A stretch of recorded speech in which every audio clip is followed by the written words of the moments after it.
말씀 보시겠습니다. 마태복음 24장 14절입니다. 네, 우리 한 절 말씀 한 목소리로 함께 읽도록 하겠습니다. 시작. 이 천국 복음이 모든 민족에게 증언되기 위하여 온 세상에 전파되리니 그제야 끝이 오리라. 아멘. 여러분, 이사야서 60장 1절에서 2절에 보면 이런 말씀이 있습니다. 1절에 일어나라 빛을 발하라 이렇게 말씀하십니다.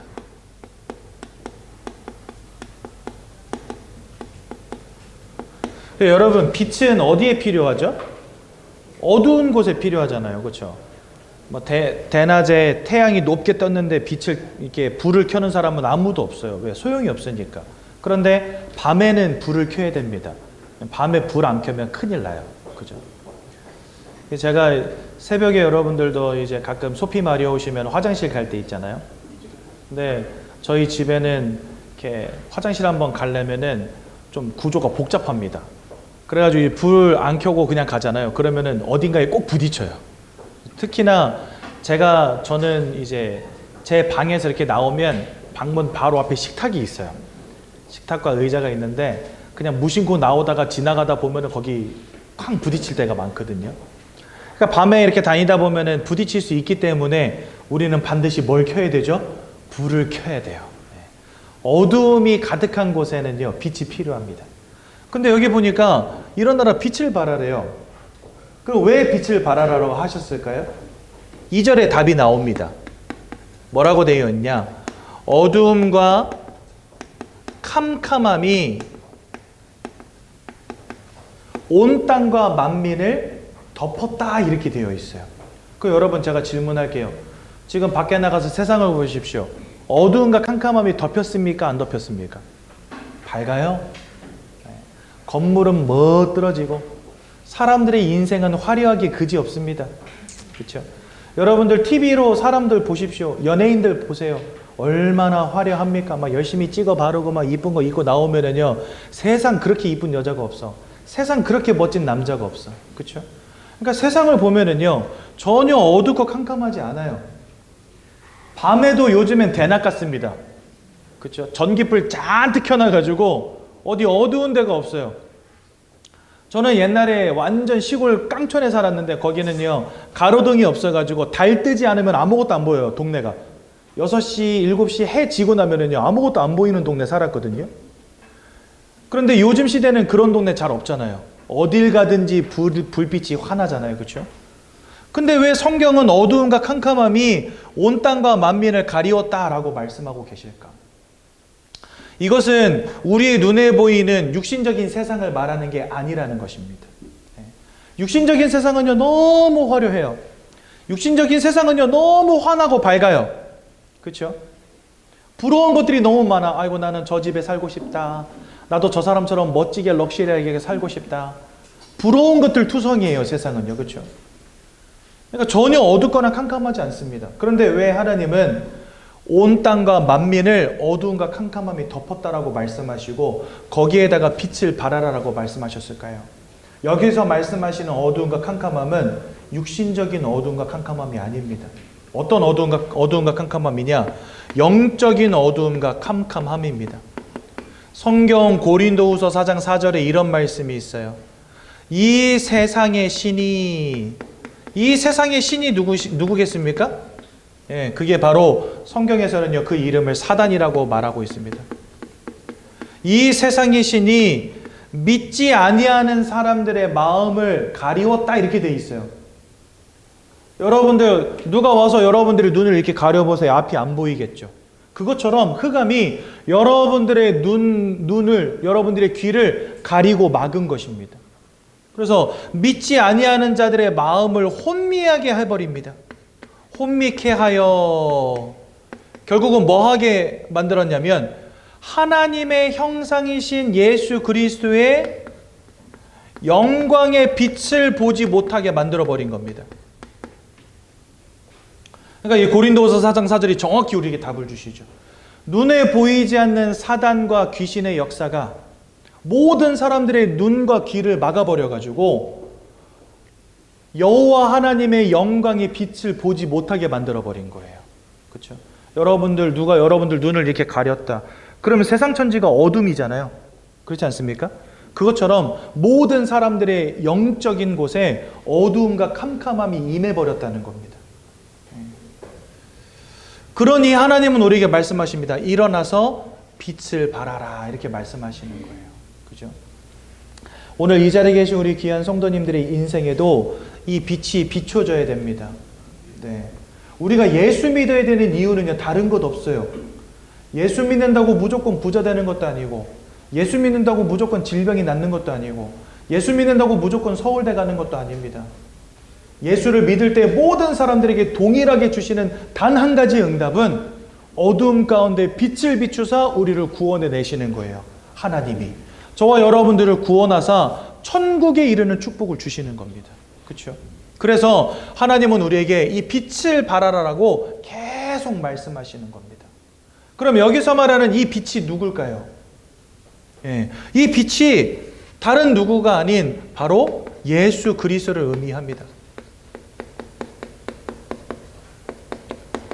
아까 여기에도 하나님의 형상이신 예수 그리스도의 영광의 빛을 보지 못하게 만들었다 이렇게 돼 있어요. 고린도후서 4장 4절에.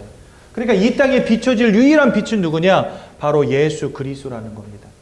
그러면 이 예수 그리스도가 왜 빛일까요? 이 어두움과 캄캄함이 무엇인지 여러분들 먼저 이해하실 필요가 있는데요. 저 어두움과 캄캄함은 바로 하나님을 잃어버린 것이요, 죄악 가운데 빠져버린 것이요, 사단에게 사로잡힌 것을 의미합니다. 그래서요, 예수 그리스도가 이 땅에 오신 이유는 분명합니다. 하나님을 떠난 우리에게 하나님을 만나는 길을 열어주시고, 그죠? 죄 가운데 빠진 우리에게 하나님이 이제는 죄로부터 의롭게 하시고, 사단에게 사로잡혔던 우리를 이 사단으로부터 해방하시는 것입니다. 이 세 가지 일을 하시기 위해서 이 땅에 오신 이가 누구냐? 그분이 바로 예수 그리스도세요. 하나님을 떠난 어둠, 죄악에 빠진 캄캄함, 사단에게 사로잡힌 흑암, 이 문제 가운데 우리가 있었는데 이제는 하나님을 만나는 길을 여신 예수가 빛으로 임하신 겁니다. 여러분들 인생에. 여러분들의 죄악을 끝내신 예수가 여러분들 인생에 빛으로 임하신 것입니다. 사단에게 사로잡혔던 우리 인생에 예수 그리스도가 빛으로 임하신 겁니다. 그래서 어두움으로부터, 캄캄함으로부터 우리를 건져내신 거예요. 그래서 여러분들 골로새서 1장 13절에 흑암의 권세에서 우리를 건져내사 사랑하는 아들의 나라로 옮기셨다 이렇게 되어 있습니다. 예수는 이 땅에 빛으로 오셔서 흑암으로부터 우리를 건져내신이다 라고 성경은 말씀하신다는 거죠. 그래서 일어나라 빛을 발하라 할 때 이 빛을 발하라는 말은 무엇이냐? 그리스도 예수의 언약을 붙잡고 그리스도 예수를 바라보고 그리스도 예수를 전하는 한 사람이 되라는 것입니다. 이게 여러분들 신앙생활의 목적이에요, 사실은. 그리스도를 발견하고 그 그리스도를 누리라는 것은 이 그리스도를 잊지 않고 늘 붙잡으라는 겁니다. 24시간 그리스도의 이 언약을 놓치지 말라는 것입니다. 그리고 그 그리스도를 전하는 것. 이게 사실은 신앙생활이에요. 그래서 우리 새가족 성도님들은요, 이제 신앙생활을 시작하시는 분들이잖아요. 그러니까 여러분들 꼭 기억하셔야 됩니다. 나는 교회를 다니고 말씀을 들음으로 날마다 그리스도를 발견하는 축복을 누려야 되겠다. 그리고 그 그리스도가 내 인생, 가정, 가문, 후대 위에 역사하셔서 지금까지 나를 속였던 흑암, 지금까지 우리 가정을 무너뜨렸던 사단, 지금까지 우리 후대를 속였던 귀신의 역사가 완전히 무너지는 축복을 받아야 되겠다. 그리고 그 그리스도를 모든 사람들에게 전하는 인생 돼야 되겠다. 이렇게 결론 내리시면 됩니다. 여러분들 그 첫 단추를 잘 깨야 된다는 말이 있잖아요. 그렇죠? 첫 단추 잘못 끼면 어떻게 됩니까? 사람이 영 모질해 보여요. 단추가 이렇게 두 번째 구멍부터 이렇게 끼기 시작하면요, 옷이 삐뚤어지잖아요. 그러고 나서 돌아다니면 사람들이 뭐라 그래요? 얘는 좀 도움이 필요한 친구구나 이렇게 생각해요. 그죠? 그래서 첫 단추를 잘 깨야지 생긴 것도 멋있어 보이는 것처럼 신앙생활도 여러분들 첫 단추를 잘 깨야 됩니다. 많은 사람들이 신앙생활이 이게 아니라 뭐가 신앙생활의 주가 되냐? 하나님 돈 많이 벌게 해주시고 건강하게 해주시고 성공하게 해주시고 우리 자식 공부 잘하게 해주시고 서울대 가게 해주시고 그래서 잘 먹고 잘 사게 해주옵소서. 이거 하려고 신앙생활 시작하시는 분들이 굉장히 많더라고요. 하나님이 그리스도를 이 땅에 보내신 이유는 이 땅에 어두움과 캄캄함이 가득 찼기 때문입니다. 그 어두움과 캄캄함을 빛 대신 그리스도께서 끝내신 것입니다. 그래서 그리스도를 발견하고 붙잡고 누리고 그리스도를 전하는 것이 사실은 하나님이 원하시는 소원입니다. 그러니까 여러분들 하나님이 원하시는 거 해야 되잖아요. 그죠? 우리는 하나님을 사랑하고 하나님을 믿는 사람들이니까 하나님이 원하시는 거 해야 되잖아요. 그래서 오늘부터 꼭 기억하십시오. 나는 그리스도를 발견하는 인생, 그리스도를 누리는 인생, 그래서 그리스도 안에서 회복되어지고 하나님 주시는 축복을 누리는 인생, 그래서 그리스도를 전하는 인생 되어야 되겠구나. 이렇게 결론 내리시면 됩니다. 우리 예전교회 귀한새가족 성도님들 오늘부터 올바른 신앙생활에 도전하시고 끝까지 응답받으시기 바랍니다. 이렇게 빛 대신 예수를 우리가 증거하기 위하여서 하나님이 우리에게 놀라운 축복을 주시겠다라고 약속하셨어요. 어떤 축복을 주신다고 약속하셨냐? 여러분들의 인생을 회복하십니다. 네. 여러분들의 건강도 회복하시고 여러분들의 경제도 회복시키시겠다 약속하셨어요. 왜요? 하나님이 함께 하시는 증거를 보여주시겠다는 겁니다. 그리고 여러분들의 후대도 하나님이 축복하신다라고 말씀하셨습니다. 그렇죠? 그래서 결국은 여러분들의 인생을 통해 하나님이 살아계시다라고 하는 능력을 보이시겠다라고 약속하셨습니다. 자, 여러분, 제가 여기 1번, 2번, 3번 썼는데 1번, 2번, 3번 중에 제일 마음에 남고 마음속에 간직하고 싶은 번호는 몇 번이에요? 1번이에요? 2번이에요? 3번이에요? 대부분이 3번이라고 하실 겁니다. 왜요? 거기에는 건강과 경제 회복도 있고 후대 성공도 있으니까. 그렇죠? 하나님 나는 3번이요 이렇게 말하고 싶죠. 근데 여러분 이 3번은 하나님이 보너스로 주시는 겁니다.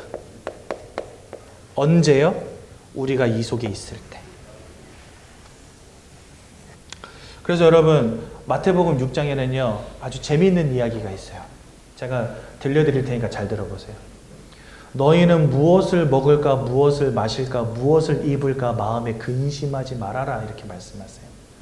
하늘을 날아가는 새도 먹이시고 하나님이 먹이신답니다. 하늘나는 새도 먹이신대요. 들풀에 있는 저 들에 핀 풀들도 하나님이 입히신다 이렇게 돼 있어요. 그렇죠? 얘네들은 뭐 농사를 짓는 것도 아니고 씨를 뿌리는 것도 아닌데 그냥 알 까고 나오면은요 먹을 게 지천에 널렸어. 하나님이 그렇게 만들어 놓으셨어요 이 땅을요. 그래서 아무것도 하지 않아도 알아서 굴러가도록 그렇게 만들어 놓으셨어요. 그래서 새들은 그냥 태어나서 살면 돼요. 그러면 먹을 게 지천에 있고, 그렇죠? 풀들도 그냥 그 씨앗이 생명을 틔우면 돼요. 그러면 알아서 자라나게 돼 있습니다. 하나님이 그렇게 다 만들어 놓으셨어요. 그렇게 나는 새도 먹이시고 저 들의 풀도 입히시는 하나님께서 하물며 자기 아들과 딸들에게 하나님이 입히시지 않고 먹이시지 않겠느냐 이렇게 말씀하십니다. 그러면서 마태복음 6장 33절에 이렇게 말씀하세요. 뭐라고 말씀하시냐? 너희는 먼저 그의 나라와 그의 의를 구하라. 그의 나라와 그의 의를 구하라는 말이 뭐냐? 이거 2번 하라는 거예요. 2번. 그리스도를 발견하고 붙잡고 누리고 전하라는 겁니다. 그의 나라와 그의 의를 구하면 이방인들이 구하는 거 무엇을 먹을까 무엇을 마실까 무엇을 입을까 너에게 필요한 그 모든 것들을 하나님이 아시고 너에게 뭐 하시리라? 더하여 주시리라. 어떻게 주신다고요? 더하여 주신다 이렇게 되어 있어요.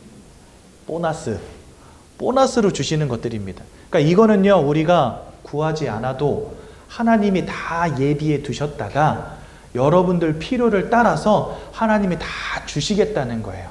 그러니까 여러분들 여기에 집중 안 하셔도 됩니다. 하나님은 이미 여러분들을 위한 모든 축복들을 다 준비해 놓으셨어요. 우리는 뭐에 집중하면 됩니까? 요거에 집중하면 돼요. 네. 그래서 여러분들 진짜 이 2번에 집중하시고 하나님이 원하시는 신앙생활에 도전하시기 바랍니다. 이 10과 내용을 먼저 볼게요. 오늘 축복과 함께하는 삶, 전도라고 해놨죠. 아까 말씀드린 것처럼 그리스도를 전하는 것을 두고 전도라고 합니다. 그러니까 하나님은 저와 여러분들의 인생을 통해서 그리스도 예수를 전하기를 원하세요. 그래서 여기 내용을 좀 간단히 볼게요. 하나님의 유일한 소원 1번입니다. 디모데전서 2장 4절에 보니까 모든 사람이 구원을 받으며 진리를 깨닫기를 원하십니다. 왜냐하면 모든 사람이 지금 이 어두움과 캄캄한 속에 있잖아요.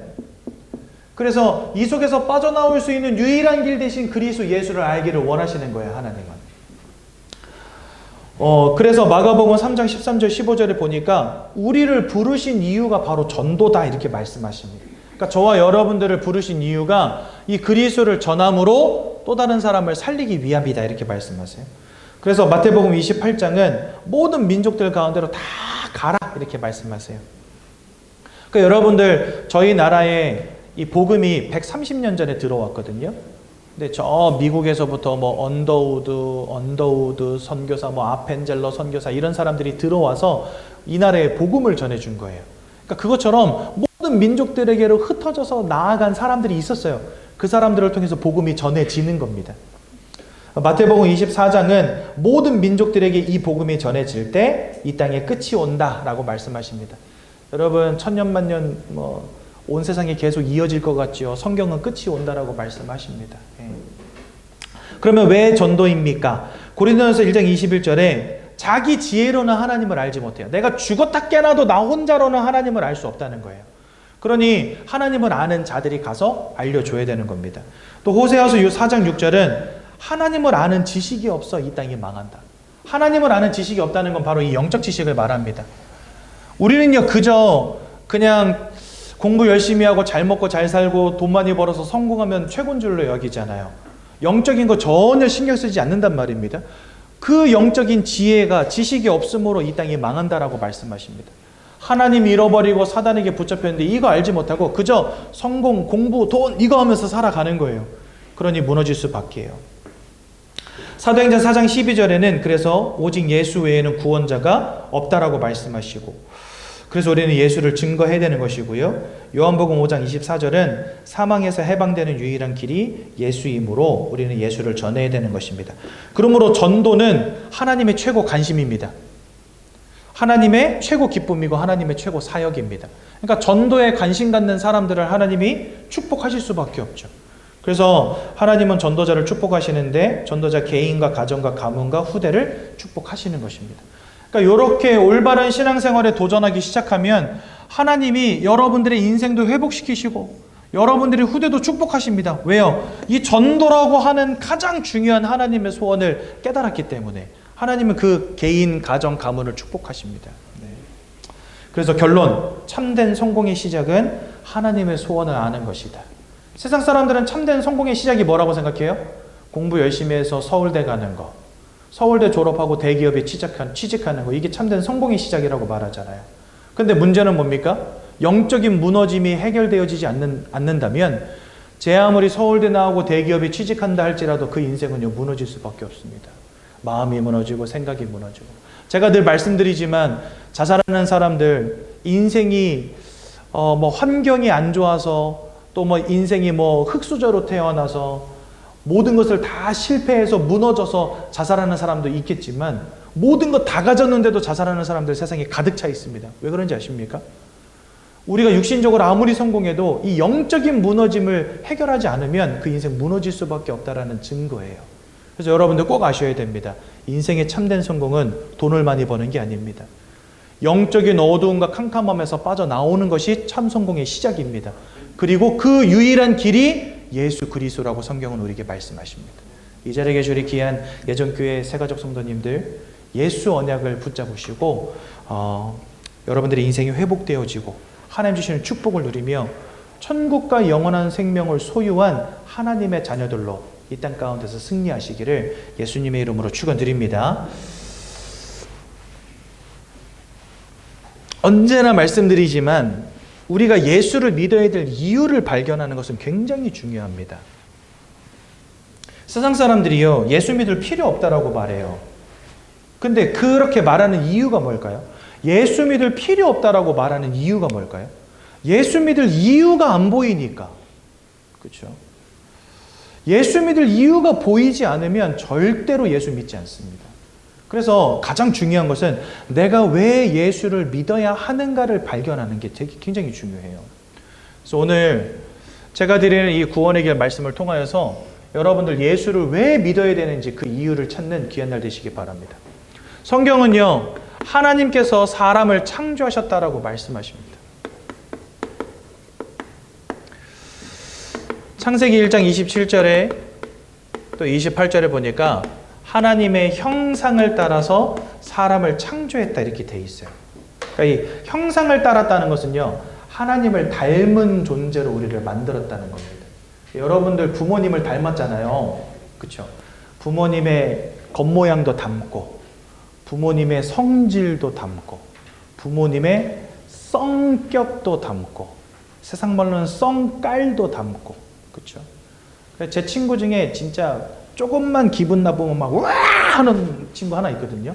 얘는 화가 한번 나면은요 진짜 물불안거려요. 뭐 의자도 집어던지고 그 중학교 때 친구인데 의자도 집어던지고 그 청소할 때 쓰는 마포자루 있잖아요. 그거 막 들고 휘둘러요. 다 올라와 새끼들아 이러면서 평소에는 되게 얌전하고 조용해. 근데 한번 이렇게 뭔가 뚜껑 열리면은요 막 장난이 아니에요. 근데 딱 누가 그럴까요? 네. 그놈 아버지가 딱 똑같아요. 그러니까 아버지의 모양을 그대로 닮아서 나옵니다. 여러분 저를 보시면 제 아버지도 대충 짐작이 가실 거예요. 네. 왜냐하면 서로 닮은 존재이기 때문에. 그러니까 여러분들도 하나님을 닮은 존재로 만들어졌다는 겁니다. 근데 하나님이 갖고 계신 특징 중에 가장 큰 특징이 뭐냐? 영으로 존재하신다는 거예요. 영으로 존재하시기 때문에 하나님은 우리의 눈으로 볼 수 없습니다. 그렇죠? 근데 이 영으로 존재하시는 하나님을 닮았기 때문에 저와 여러분들은요, 영적 존재입니다. 여러분들 지금까지 인생 사시면서 나는 영적 존재다라고 생각해 보신 적 있으세요? 단연코 한 번도 그런 생각 안 하고 사셨을 겁니다. 근데요, 여러분들이 영적 존재라는 증거가 있어요. 그게 뭐냐? 여러분들 고사도 지내고 제사도 지내고 교회도 오고 절에도 가고 성당도 가고 하시지 않습니까? 막 등산하다가 돌탑이 있으면 거기다 왠지 나도 돌 하나 올려놓고 빌고 싶고, 그죠? 해가 바뀔 때쯤 되면은 괜히 무당집 한 번도 안 가던 사람들이 해가 바뀌면은 갑자기 왠지 가고 싶어, 그죠? 물을 조심해야 되는지 불을 조심해야 되는지, 이사는 가야 되겠는데 손 없는 날 가야 되는지, 이런 게 막 궁금하니까 가서 물어보고 싶어. 여러분, 이 땅의 그 어떤 동물도 제사, 고사, 찬양, 기도, 예배 이런 거 하지 않습니다. 근데 희한하게도 사람만 예배하고 기도하고 찬양해요. 왜 그럴까요? 사람이 영적 존재이기 때문에 그렇습니다. 저와 여러분들이 영적 존재이기 때문에 영적인 행위를 한다는 말이에요. 사람은 마음이 울적하면요, 길 지나가다가 교회 보이면 교회 들어가요. 마음이 울적하잖아요. 옆에 있는 그 친한 친구들한테 부탁해요. 너 교회 다니지? 나 위해서 기도 좀 해주라. 이러면서. 제 친구들도요, 제가 목사 됐다고 하니까 평소에 연락 잘 안 하던 놈들도 가끔 카톡해요. 그래가지고 야, 나 요번에 일이 꼬여가지고 자칫 잘못하면 감옥 갈 것 같아. 나 좀 위해서 기도 좀 해. 네 목사니까. 하나님 백 좀 믿어보자. 이러면서 저한테 기도해달라고 문자 와요. 그러니까 사람들은 그렇다니까요. 뭔가 마음이 힘들고 마음이 울적하잖아요. 그러면 교회도 한번 가보고 싶고 뭔가 기도도 한번 받고 싶고. 그게 사람 마음이에요. 왜 그러냐? 영적 존재이기 때문에 영적인 행위를 한다는 겁니다. 본능적으로. 근데 여러분, 개, 돼지, 고양이, 소 이런 동물들이요, 교회 가는 거 보셨어요? 절에 가는 거 보셨어요? 없어요. 그런 동물은요. 옛날에 한번 세상에 이런 일이라는 TV 프로에 불공 들이는 강아지가 나오길래 한번 봤거든요. 기가 막혀. 새벽 5시 반에 해 뜨는 곳을 향해서요, 그 암자 뒤편에 있는 이렇게 그 바위 위에 올라가지고 이렇게 딱 앉아가지고 해를 바라봐. 근데 더 웃긴 게 뭔지 알아요? 걔가 이러고 있으니까 지나가는 사람들이 아이고. 제가 한번 묻겠습니다. 그 개는 불공 들이고 있었을까요, 거기서? 아니에요. 심심하니까 그냥 올라가 있는 거예요. 근데 거기서 이렇게 탁 고즈넉히 앉아가지고 저 떠오르는 태양을 이렇게 개가 바라보고 앉아있으니까 사람들이 어머나, 이 개 봐라, 이거 불공 들인다며 이러면서, 그죠? 부처님이다면서 보살님이다 이러면서 가서 막 여러분 그 개는 그냥 거기 심심해서 앉아 있는 거예요. 그죠? 절대로 영적인 행위 하지 않습니다. 근데 희한하죠, 사람은. 여러분들 이 주일 아침에 뭐하러 여기 오셨습니까? 지금 눈도 내리는데 여자친구, 남자친구 만나가지고 영화 보러 가지고 여기 여자친구, 남자친구 만나서 놀러 가실 분들은 잘 안 보이는데 아무튼 그 여러분들 그렇게 해야죠. 산으로 둘러 놀러 가야지. 그죠? 왜 여기 와서 이거 고리타분한 거 이거 듣고 계십니까? 제가 사실 세거족부에서 이렇게 가끔 말씀 전하다 보면 되게 재미있을 때 있는데 언제냐면은요. 날은 추운데 이거 뜨겁게 틀어놓으니까 여러분들 어때요?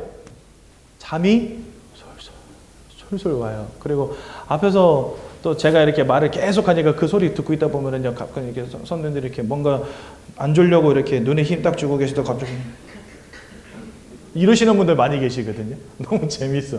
뭐하러 이 고생을 하고 계십니까? 여기까지 와가지고. 예? 집에서 드라마를 보면 그렇게 재밌는데 왜 여기까지 와가지고 이러면서 듣고 계십니까? 땀 삐질삐질 흘리시면서. 근데 사람들은 그거 한단 말이죠. 왜 합니까? 영적 존재이기 때문에. 뭔가 듣고 싶어. 알고 싶어. 하나님이 알고 싶어.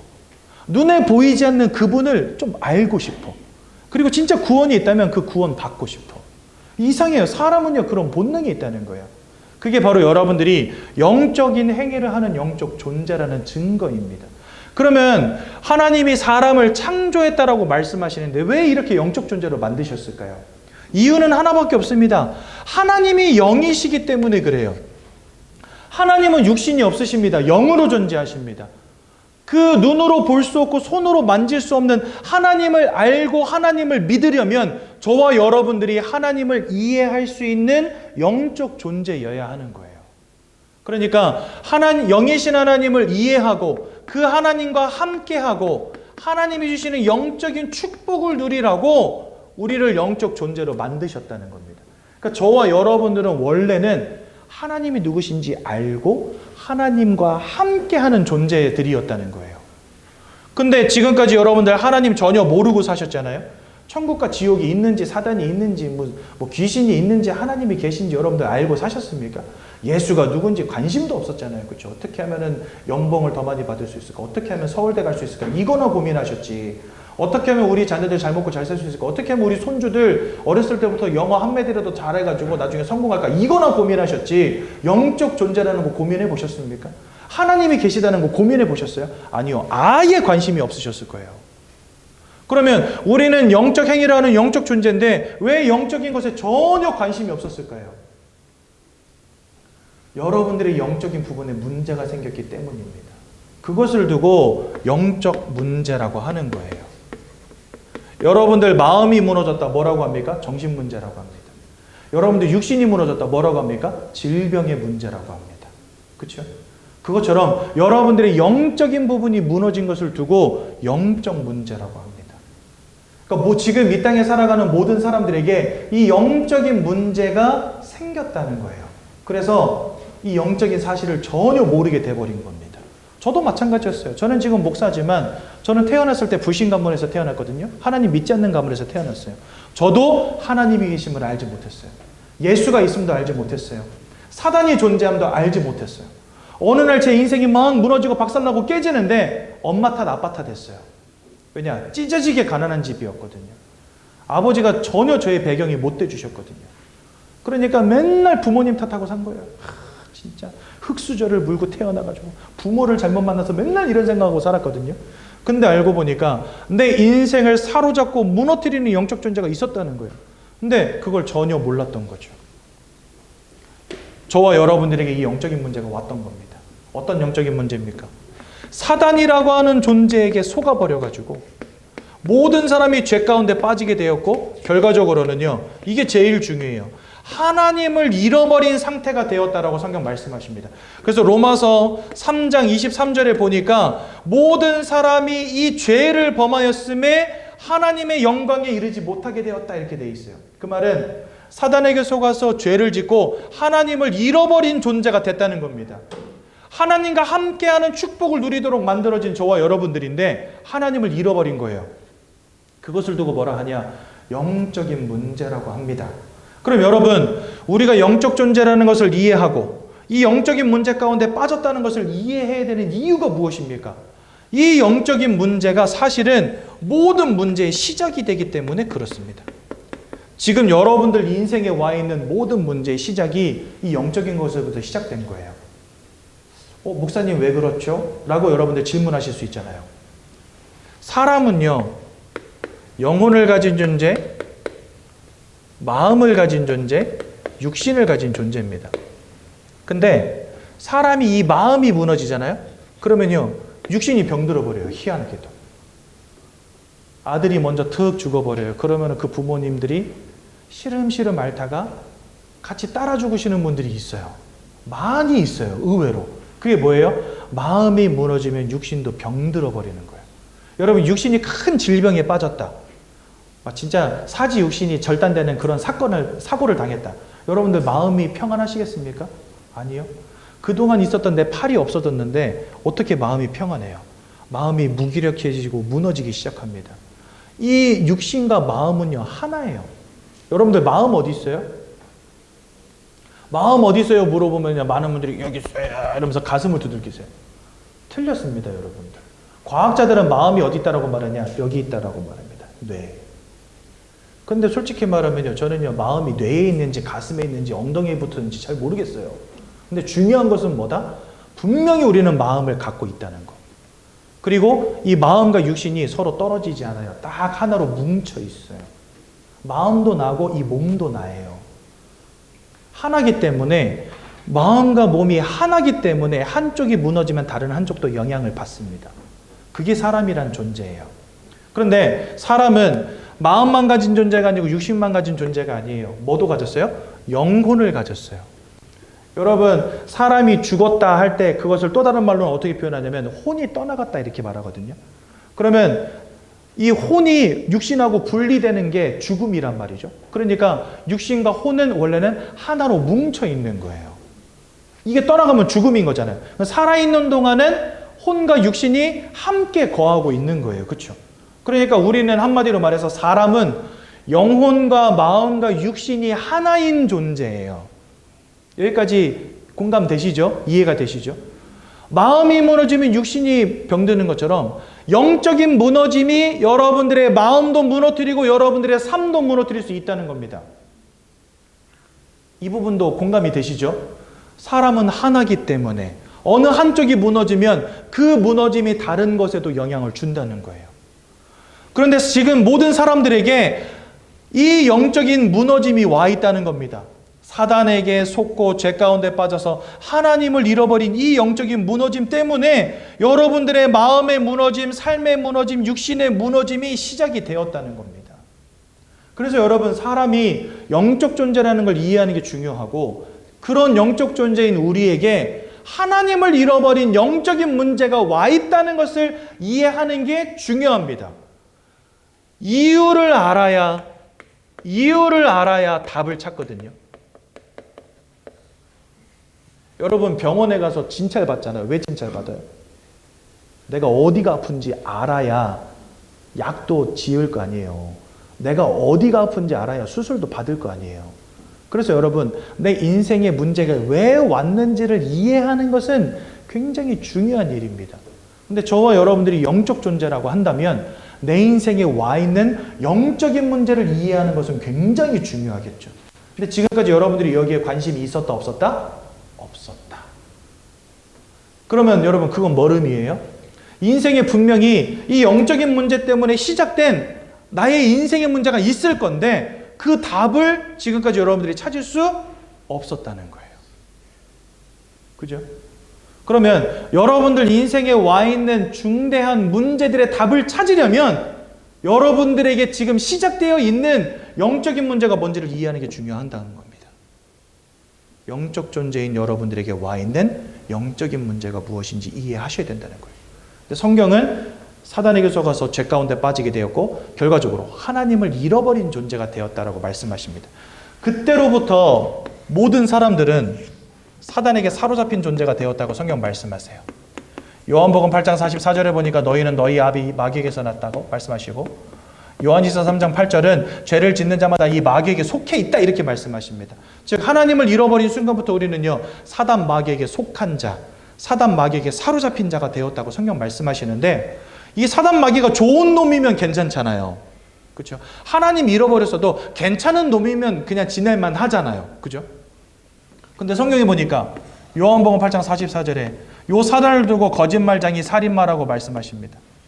요한복음 10장 10절에 이 사단을 두고 도적이라고 말씀하십니다. 도적은 모든 거 빼앗고 죽이고 멸망시키는 존재. 즉 지금 여러분들의 인생을 사로잡은 이 사단은요, 여러분들의 인생으로부터 모든 것을 빼앗고 죽이고 멸망시키려는 존재라는 겁니다. 그런 존재에게 지금 여러분들이 붙잡혀 있는 거예요. 계시록 12장 9절에는 천하를 꿰는 자라고 설명하십니다. 그러니까 나는 아무리 행복하려고 노력해도 행복할 수가 없어요. 왜요? 여러분들의 인생으로부터 행복과 만족과 기쁨을 빼앗아가고 그 대신에 근심과 걱정과 두려움을 심는 존재가 있는 겁니다. 여러분들의 인생에서 축복을 앗아가고 그 대신에 불행과 문제와 사건과 사고를 가져다주는 존재가 있다는 거예요. 그게 바로 누굽니까? 사단. 그러니까 하나님을 잃어버린 순간부터 이 사단에게 붙잡힌 겁니다. 그렇게. 그러다 보니까 여러분들 사람들의 마음과 생각이 무너질 수밖에요. 아까 말씀드린 것처럼. 이 영적인 무너짐, 사단에게 사로잡혀버린 이 영적인 무너짐이 결국은 여러분들의 마음도 무너뜨리는 겁니다. 이 시대에 너무나 발전하고 세상 살기 좋아졌는데 너무나 많은 사람들이 우울증, 조울증으로 약을 먹고 살아요. 약 먹지 않으면 잠을 못 자는 시대가 됐어요. 밤마다 악몽을 꾸고 환청과 환상에 시달리는 시대가 돼버렸어요. 조현병, 여기에 더 걸려가지고 약을 먹지 않으면 막 이상한 사회범죄를 일으키는 그런 시대가 되고 말았어요. 마음이 분열되고 정신이 분열되고 공황장애에 빠지고, 그렇죠? 일상생활을 살아갈 수 없을 만큼 정신이 무너진 시대가 돼버렸어요. 영적인 무너짐으로 인하여서 마음과 생각이 다 무너진 겁니다. 그러니 여러분 그 속에서 삶도 무너지고 육신도 병들어 버리는 겁니다. 그렇죠? 마음과 생각이 무너지는데 삶이 어떻게 됩니까? 삶이 되어지지를 않아요. 우울증에 빠진 사람들 여러분 삶이 됩니까? 안 돼요. 다 자살 충동에 시달리고 있어요. 뭔가 마음이 불안하고 떨리니까 삶도 안 되는 거예요. 원치 않는 질병의 문제가 오기도 하고 실패의 문제가 오기도 하고 사건 사고가 터지게 되고 하니까 인생에 만족도 없고 기쁨도 없고 살아갈 이유도 없고, 그래서 여러분 너무나 많은 사람들이 자살하는 시대. 그렇죠? 서로가 지금 내 마음이 무너져 있다 보니까 다른 사람의 아픔, 다른 사람의 눈물을 이해해 줄 여유가 없어요. 여러분, 서로가 함께 하려면 배려해야 되고 공감해야 되고 이해해야 되잖아요. 근데 나 알아봐 주기만을 원하지 저 사람 알아봐 줄 여유가 없어요. 그러니까 인간 관계가 무너져요. 사람들이 집 밖으로 나가지 않는 시대가 됐어요. 다 인터넷 속에 살아요. SNS 하고 있고 게임하고 있고 인터넷, 유튜브 속에서 살고 있어요. 그러면서 친구와의 인간관계 다 무너지고 있어요. 여러분들 우리나라에 1,300만 가구가 있거든요. 우리나라에. 대략 1,300만 가구. 아마 맞을 겁니다. 1,300만 가구. 그 중에서 여러분들 1인 가구가 대략 40% 정도 된다고 합니다. 혼자 사는 사람이 40%예요. 40%. 그건 뭐예요? 관계 맺고 싶지 않다는 거예요. 결혼도 하기 싫다는 거예요. 친구도 만나기 싫다는 거예요. 나 혼자 살겠다는 거예요. 가족도 싫다는 거예요. 왜 이렇게 마음이 무너졌습니까? 왜 이렇게 삶이 무너졌습니까? 영적인 무너짐에서부터 다 시작된 겁니다. 사실은요. 그러니 사람들이 뭘 따라갈 수밖에 없어요. 야, 부어라 마셔라. 이거 아니고선 내가 못 살겠다. 술 한잔 하자. 그죠? 막 마약에 취한 인생. 무엇인가에 집착하는 인생. 그렇죠? 이렇게 되는 겁니다. 가정도 무너지고 사람들이 막 자살하고.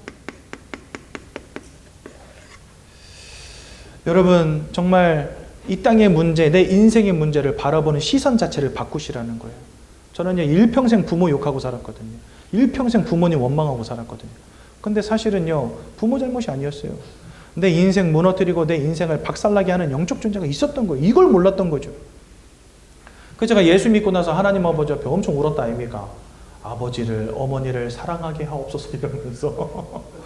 근데 이제 그 어간에 저희 아버지도 이제 교회를 이제 복음을 깨닫고 교회를 잘 다니시기 시작했거든요. 서로가 미안한데 그 미안함을 표현을 못하는 거예요.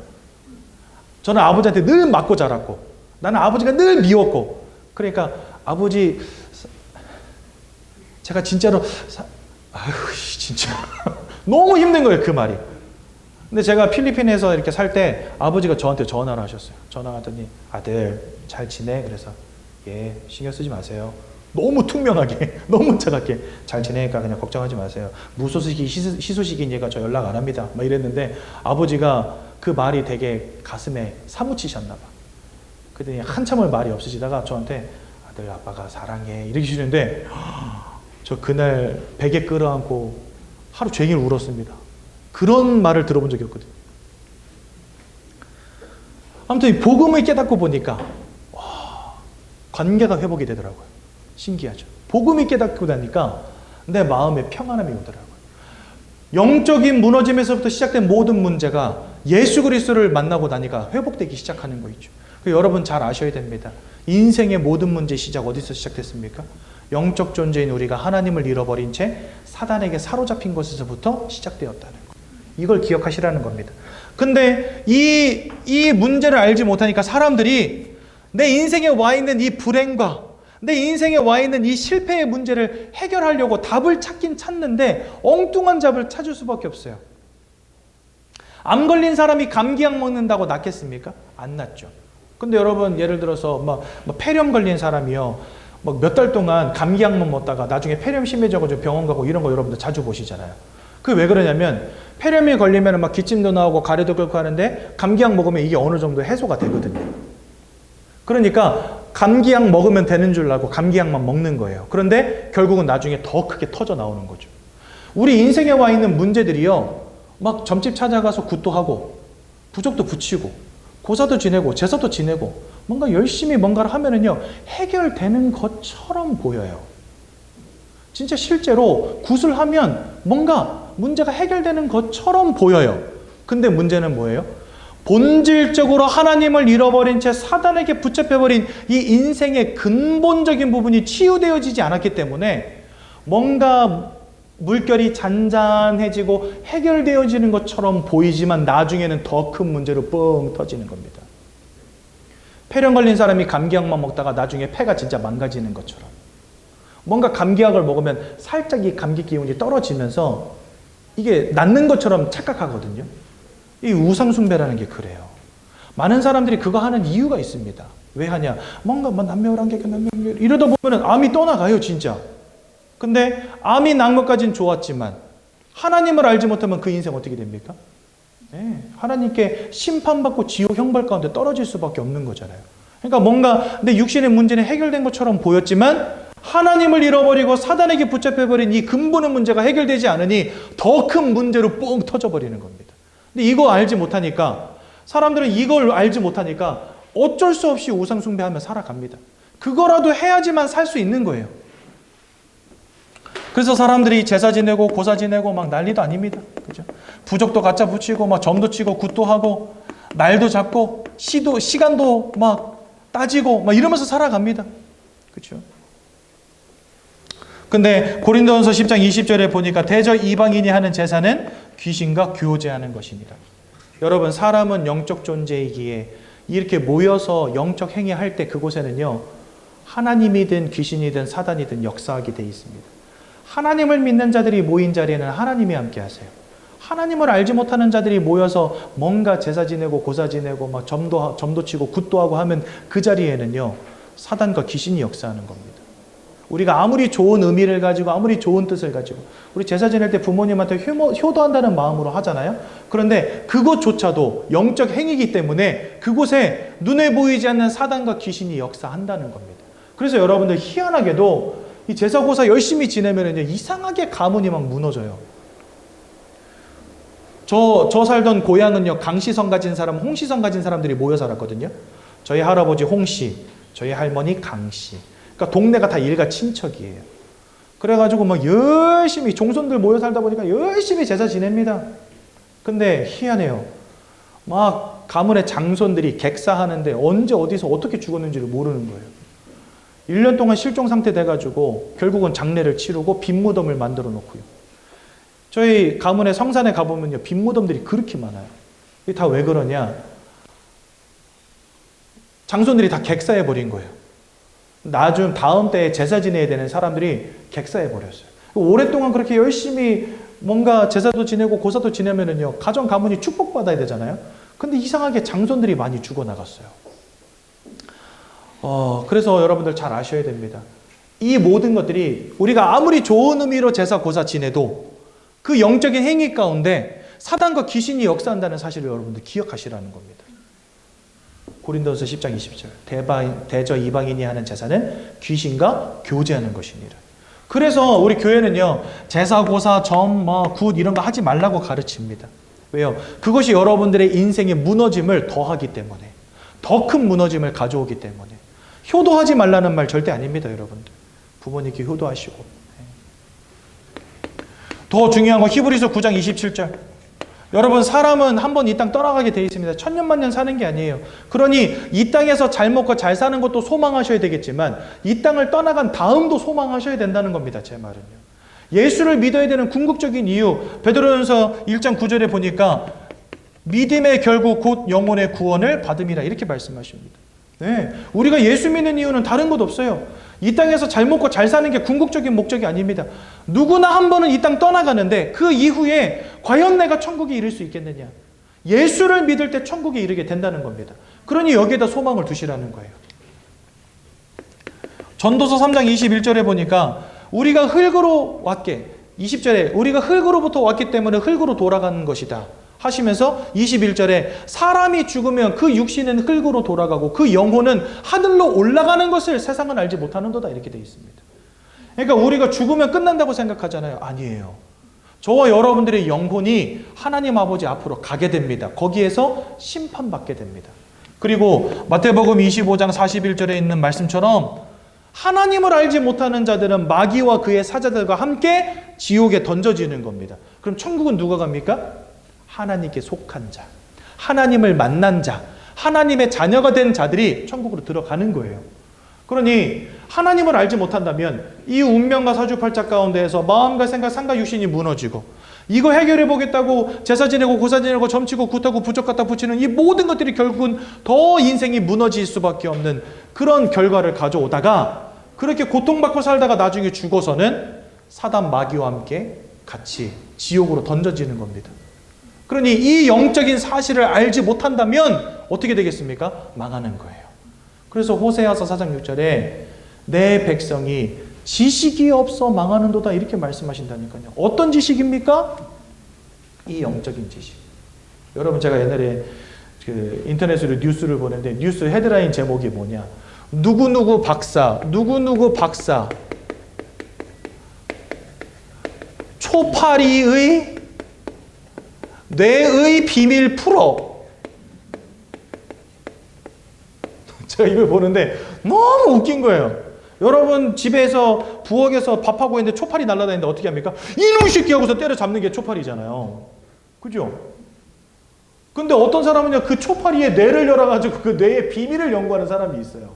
제가 그걸 보는데 너무 웃긴 거예요. 아니, 초파리는 때려잡아야지 무슨 뇌를 연구해 막 이랬는데 백날 초파리 뇌를 연구해봤자 영적인 비밀을 알지는 못합니다. 세상의 지식으로는요, 구원에 이를 수 없기 때문에, 내 지혜와 지식으로는 천국에 이를 수 없기 때문에, 그래서 호세아서 4장 6절 내 백성이 지식이 없어 망하는도다. 이 자리에 계신 우리 귀한 새가족 성도님들, 영적인 지식을 깨우치시기 바랍니다. 내가 영적 존재라는 거, 그런데 하나님을 잃어버렸다는 거, 그래서 사단에게 속게 되고 거기서부터 내 마음과 생각, 삶과 육신이 무너지고 우상 숭배하니까 더 무너지고 그러다가 나중에 죽어서는 심판받고 지옥에 들어갈 수밖에 없는 이 영적인 문제 가운데, 영적인 무너짐 가운데 지금 내가 들어와 있구나, 이걸 깨달으시라는 겁니다. 그럼 이거 어떻게 해결합니까? 돈 많이 벌고 열심히 살고 공부 열심히 하고 성공하고 건강하고 오래 살면 해결됩니까? 아니죠. 그래서 하나님께서 우리에게 길을 열어주신 것입니다. 여러분, 육신의 문제는요, 돈으로 혹은 병원에 감으로 해결할 수 있어요. 마음의 문제도요, 가서 진찰도 받고 상담받고 약 먹으면 조금 해결이 되어져요. 근데 영적인 문제는 어떻게 해결할 겁니까? 영적인 문제를 해결하시기 위해서 하나님이 세우신 데가 바로 교회예요.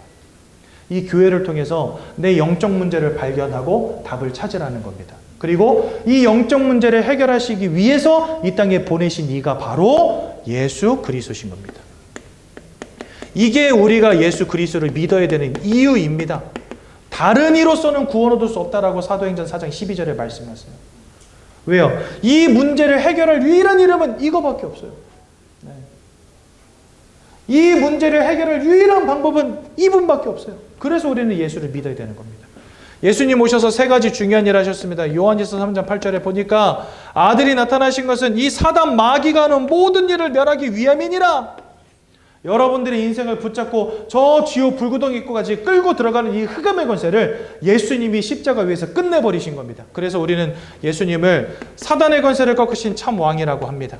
또한 로마서 8장 1절에서 2절에 보니까 예수 안에 있는 자는 결코 정죄함이 없나니 죄인이 아니라고 말씀하십니다. 예수 안에 있는 생명의 성령의 법으로 죄와 사망의 법에서 여러분들을 해방했기 때문이다. 그래서 우리는 예수님을 참 제사장이라고 부릅니다. 또한 요한복음 14장 6절에 보니까 내가 곧 길이요 진리요 생명이니 나로 말미암지 않고는 하나님을 떠난 너희가 하나님께로 갈 수 없느니라 이렇게 말씀하십니다. 즉 하나님께로 가는 유일한 길이 예수 그리스도라는 겁니다. 그래서 예수님은 하나님을 만나는 유일한 길, 참 선지자가 되십니다. 이 예수 그리스도가 2000년 전에 사람의 몸을 입고 이 땅에 오셔서 우리를 위해서 고난당하시고 우리를 위해서 고통당하시고 우리를 위해서 보혈을 흘리시고 우리를 위해서 십자가에서 생명을 내어주시고 돌아가신 지 사흘 만에 부활하심으로 우리를 위한 구원을 완성하신 것입니다. 그래서 우리는 예수님을 누구라고 부르냐? 그리스도라고 부르는 것입니다. 성경은 예수를 믿을 때, 영접할 때 하나님의 자녀가 된다. 즉 하나님을 떠났던 우리가 하나님을 만나게 되고 사단에게 속했던 우리가 하나님께 속한 자가 되고 심판받고 지옥에 갈 수밖에 없던 우리가 심판을 벗어나고 천국에 이르게 되는 하나님의 자녀가 되는 축복을 누리게 된다라고 말씀하십니다. 이 땅에서 여러분들 돈 많이 벌고 건강하게 오래 사십시오. 하지만 예수를 믿지 않는다면 천국과 영원한 생명은 나와 상관없는 게 되어버리는 것입니다. 이 땅에서의 성공도 중요하지만 죽음 이후는 더 중요합니다. 이 땅에서의 삶은 70년, 80년이지만 죽음 이후는 영원히 살아가는 것이기에 이거 경중을 따질 수가 없어요, 여러분들. 왜요? 너무나 확연하게 보이는 것이니까. 여러분들 정말 죽음 이후의 삶을 예비하시고 예수를 통하여 구원과 천국을 소유한 자 되시고 하나님의 자녀로 이 땅 가운데 승리하시기 바랍니다. 그 유일한 방법이 예수님을 마음에 영접하는 거라고 성경 말씀하십니다. 15페이지 보시면 영접 기도문이 잘 나와 있거든요. 우리 함께 영접 기도문을 같이 고백함으로 요거 교재 15페이지를 펴보십시오. 교재 15페이지에 있는 영접 기도문을 같이 우리 고백함으로 예수님을 마음에 영접하고 하나님의 자녀되는 축복 누리시면 참 좋겠습니다. 기도하겠습니다. 사랑의 하나님, 이제 나는 죄인인 것을 깨닫고 회개합니다. 지금까지 하나님을 떠나 사단의 지배 아래 묶여 종노릇하며 살았습니다. 그러나 예수님이 저를 위하여 십자가에서 죽으시고 3일 만에 부활하신 그리스도이심을 믿습니다. 예수 그리스도께서 하나님을 만나는 유일한 길이 되시며 사탄의 권세를 꺾으시고 모든 죄와 저주와 재앙에서 나를 해방하신 그리스도 되심을 믿습니다. 지금 이 순간 내 마음의 문을 열고 예수님을 나의 구주로 나의 주인으로 내 마음에 영접합니다. 나를 구원해 주심을 감사드립니다. 앞으로 하나님의 말씀과 뜻대로 살겠습니다. 지금부터 일평생을 세밀히 인도해 주옵소서. 예수 그리스도 이름으로 기도합니다. 아멘. 제가 한번 기도하고 말씀 마칩니다. 사랑의 하나님 은혜 감사합니다. 우리 귀한 성도님들 오늘 예수를 마음에 영접하여 하나님의 자녀되게 하신 것 감사드립니다. 일평생 예수 그리스도의 언약을 잃어버리지 아니하시도록 그 마음과 생각을 지켜 주옵소서. 예수님의 이름으로 기도드렸습니다. 아멘.